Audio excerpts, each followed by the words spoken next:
delicious. Let's go. Wow, it's potentially a bit on the salty side.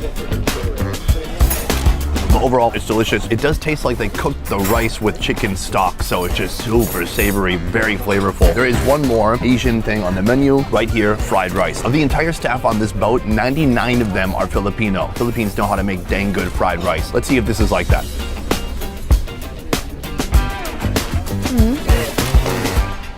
It weirdly has like a fruity taste to it. What's fruity in the fried rice?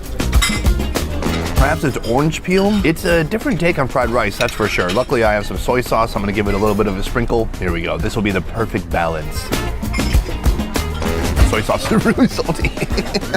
Overall, it's okay. If you're absolutely desperate, it's passable. But the congee, very nice. This is a nice breakfast because there are so many different things to try. You could technically go to this breakfast buffet 14 days in a row and try something new each time, which is nice because when you're on this boat, you do have to go to this buffet 14 times in a row. Actually, there are some other breakfast options, but this is the main deal right here. From here, we're gonna go to the room and give you a room tour of a room that costs $40,000. Let's check it out. All right, this is our room. May I add something? That's $40,000 per person. So actually, the whole thing is $80,000.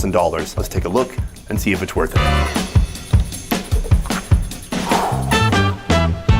Entryway. So there are about 6 different types of rooms on this vessel, and ours is like the 3rd nicest. But it's a good room. It's an expensive room. It even has a lobby. From the entryway, let's head toward the bedroom. First, you go into a walk-in closet right here with 2 sides, a side for him and her. Here, they have life jackets. The only time you wear these is in case of an emergency. They will ring the alarm 7 times in a row, and then there's a certain room you have to run to with your life jacket. This will sound a secondary alarm if you try to steal it. No, actually, I'm not sure what that is. From here, let's head into the bathroom. I know it's very small in here. It's quite condensed compared to like a normal hotel room, but it's pretty big for a boat. From here, we're leaving the bathroom and heading into the bedroom. So I would say the bedroom is kind of small, compact, and quaint, and that is to make more room for the living area. And luckily, our room has both. A lot of smaller suites have basically a bedroom that extends into a living room. There's a small window here. This is mainly good for light and not really as much of a viewing window. Right here, there is a vanity. You can turn these lights on, put on makeup. There's a television, but they have an even bigger television, which I'll show you soon. Now, let's head into the living area. Through this door, a perfect place to do some reading, to go on your computer, to surf TikTok. As we move forward, we are brought right here to our dining nook. This is where we have most of our meals. They bring fresh fruit every day in this giant impractical dish, but it's still very nice. When you're on a boat for 2 weeks straight, you can't exactly go to a convenience store when you have the munchies. And they know you're gonna have the munchies, and so they have these right here. A variety of snacks. Let me show you my favorite one right here.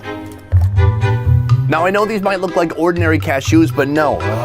These are truffle cashews. I've eaten about 10 pounds of those. If you're noticing extra chins, blame the food on this shit, because I can't stop. That leads me over here to our beverage station. First of all, coffee.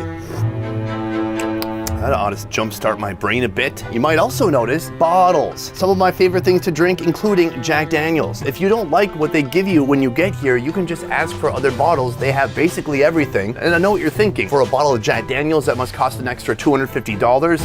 No, free. I mean, after you pay for all the money for the boat. Down here, the friage. The fridge is stocked with beer, soft drinks. They always have ice. Every day I come in here, I open this, someone's refilled the ice and put it in the fridge.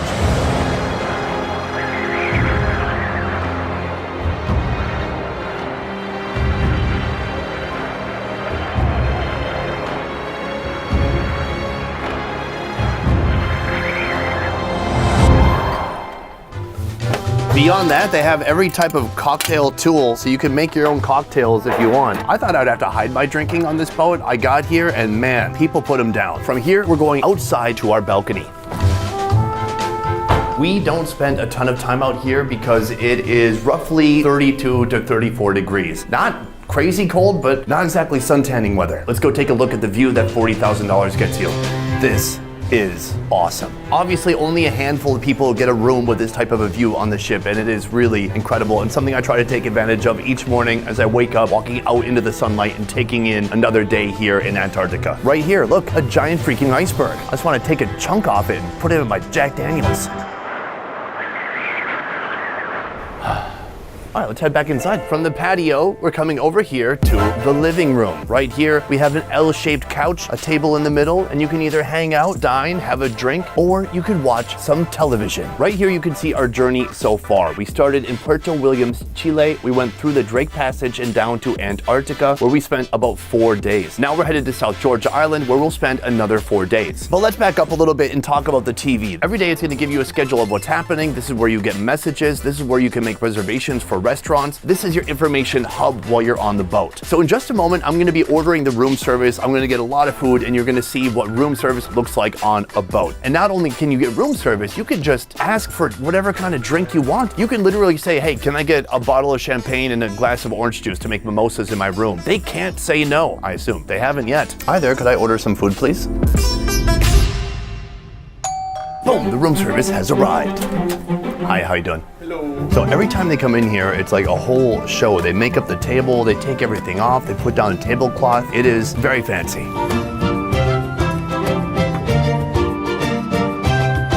Alas, we have our champagne. Guys, check it out. This is room service on a boat. It looks pretty dang good. Let's begin with this right here. They call it an avocado tumbler. So there's a layer of avocado on top, and then I don't even know what's underneath it. Maybe I should read the TV. The guacamole tumbler has avocado, red chili peppers, garlic, lemon juice, crab meat, sour cream, and lemon zest. I'm gonna try to get a scoop, like a piece of cake, I guess. You can see the crab on this side, some lettuce, a thin layer of avocado. Very creamy and avocado-y, and then a bunch of crab underneath that. They should include some chips with it. I like it. From there, we revert back to the original mission to have Jason mimosa. To have a mimosa. Right here I have my champagne. Here, the orange juice. Marry them together. And that is a mimosa, my friends. Cheers. Ching. It's basically healthy. Next dish, the duo of melon and bruschetta. I'm gonna have a little bit of a hit of melon. So fresh, 1 week in. Now for some prosciutto. Thin, chewy, oily, meaty, delicious. A nice strong flavor that requires a nice strong drink to wash it down. Here we have some linguine. This is homemade linguine pasta, fresh pesto sauce, French green beans, potato cubes, 26-month DOP Parmesan cheese, extra virgin olive oil, and pine nuts. Also, it's green. Give it a little bit of a roll. Oh yeah, take a look at that. Cheers.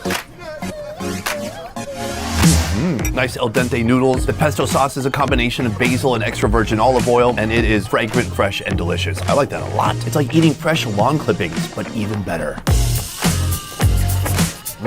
And that brings us to our main course right here. Filet de boeuf. This is corn-fed filet mignon. I ordered medium rare, but it has been sitting here for 10 minutes. Let's see. Yeah, I waited too long. It's become a medium well, but that's all right. It might still be delicious.